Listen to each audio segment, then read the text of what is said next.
Well, let's get an update on the situation in Ukraine with some thoughts and analysis. Peter Zalmayev joins us, founder and director of the Eurasia Democracy Initiative. Peter joining us, as always, live from Kyiv in Ukraine. Peter, good evening to you. Great to see you, as always. Vladimir Zelensky calling for the United States to be as tough on Russia as it has been on Iran. Do you sense that that could happen at all?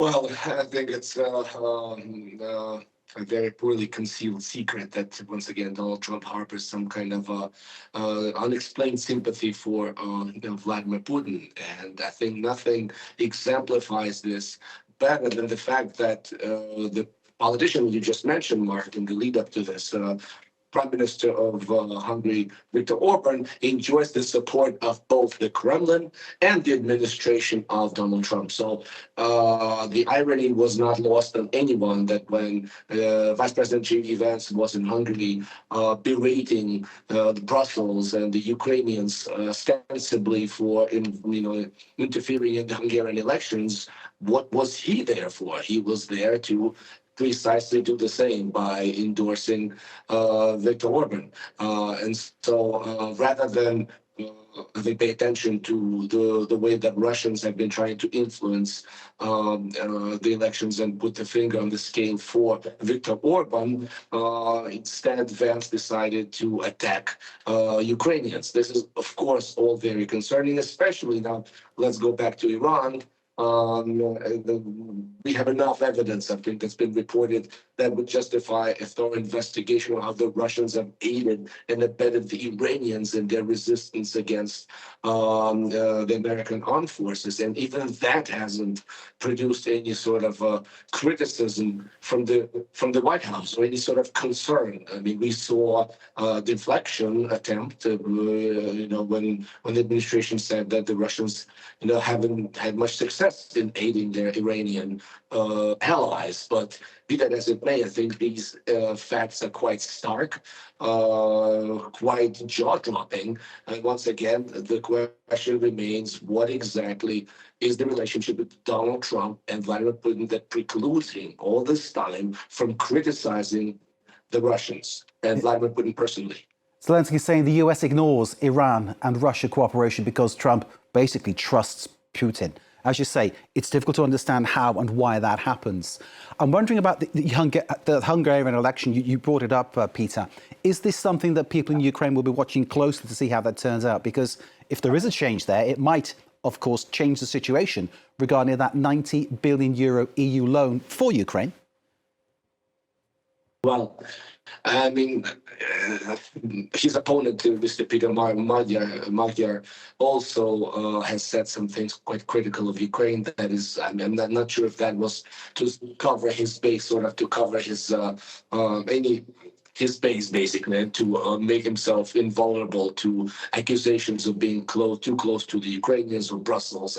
I know that there's a political game played here, but of course, he will still be much better than Orban. I believe that this is a Europe-friendly, not a Eurosceptical party of TISA. The $90 billion that Orban has been holding up is, I think, Exhibit 101, and evidence that he is in fact carrying water for the Russians, that he's in fact acting as an agent of the Russians, and of course, the reports and the leaks of conversations he's had with Putin and his foreign minister Peter Sciarto had with his counterpart Sergei Lavrov bear that out.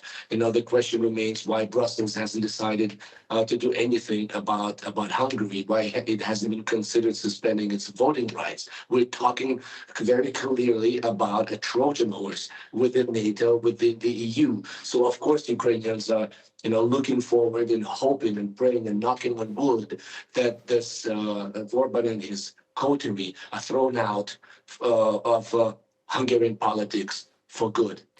When you look, Peter, at turning back to the Iran conflict now, when you look at the firepower that's been unleashed on Iran by the United States, by Israel, the scale of the bombing, the scale of the raids, and when you think about the withdrawal of all aid to Ukraine, which clearly has caused a major problem for you and everybody fighting against the Russian invasion.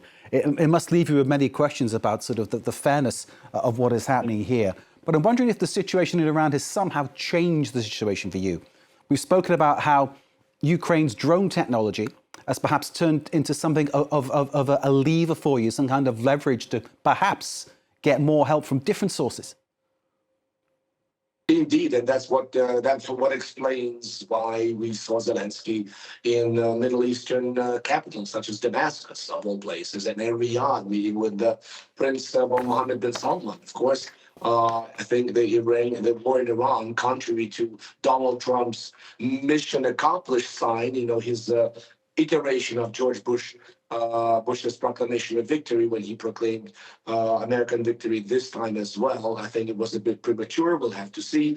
But once again, Iran demonstrated that one can resist asymmetrically and do it quite effectively. And I don't know why the American administration apparently failed to learn Ukraine's lessons here. Ukraine has been, in fact, teaching the world a lesson that you can resist a much larger enemy with cutting-edge technology, which Ukraine has. And, it's now the point of signing multi-billion-dollar contracts with these countries. The fact that Ukraine is actually now hitting Russia's oil refineries, that's another way of actually making up for that decision by Donald Trump, very ill-fated decision to lift sanctions temporarily against Russia. So Ukraine decided to take it in its own hands and impose its own sanctions on Russia's oil industry. And I think this is a risky step. Of course, this risks antagonizing Americans further, hitting Russia's oil entities, something that Americans expressly ask Ukrainians not to do. But this just shows you that Ukraine understands that in Donald Trump, it probably no longer has a reliable ally. Indeed. And J.D. Vance, again, going back to what he said in Hungary, talking about Ukraine should give up those few hundred kilometers that that Russia is after. Again, it's going towards the side of Vladimir Putin, going towards the side of Russia, the aggressor, every time. It's cynical, Mark. I think it just sounds very cynical.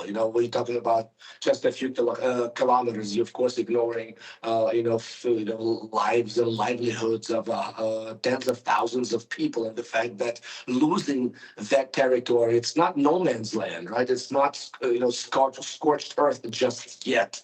Those are fortified towns, Kramatorsk, Konstantinivka, Slavyansk, that in the case of loss, Ukraine will be in a much less advantageous position from which to continue to defend its borders. Vladimir Putin knows it, and he is trying to use the Trump administration to get all that area for free, because we see that Russians are once again getting bogged down in Ukraine, and every square kilometer is costing them a lot of money. It is a cruel irony that we see the American administration apparently so willing to come to the aid of our enemy.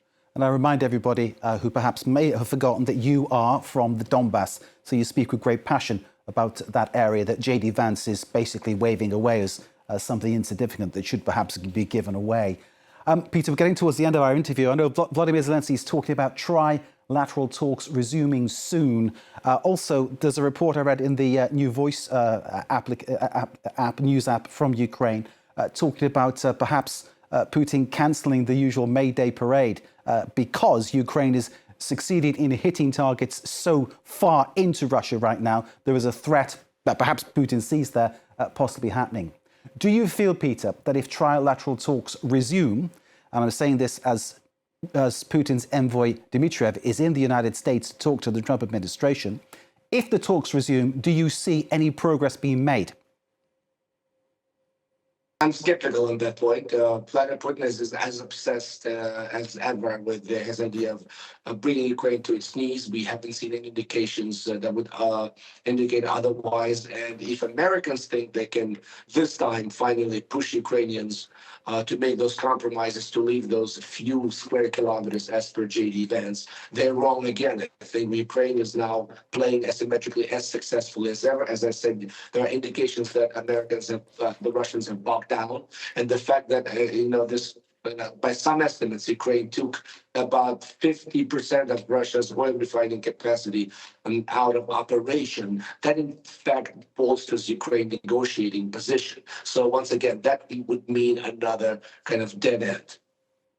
Peter Zalmayev, as always, thank you very much for joining us. Peter Zalmayev, founder and director of the Eurasia Democracy Initiative in Kyiv. Stay safe, sir. Thank you very much indeed.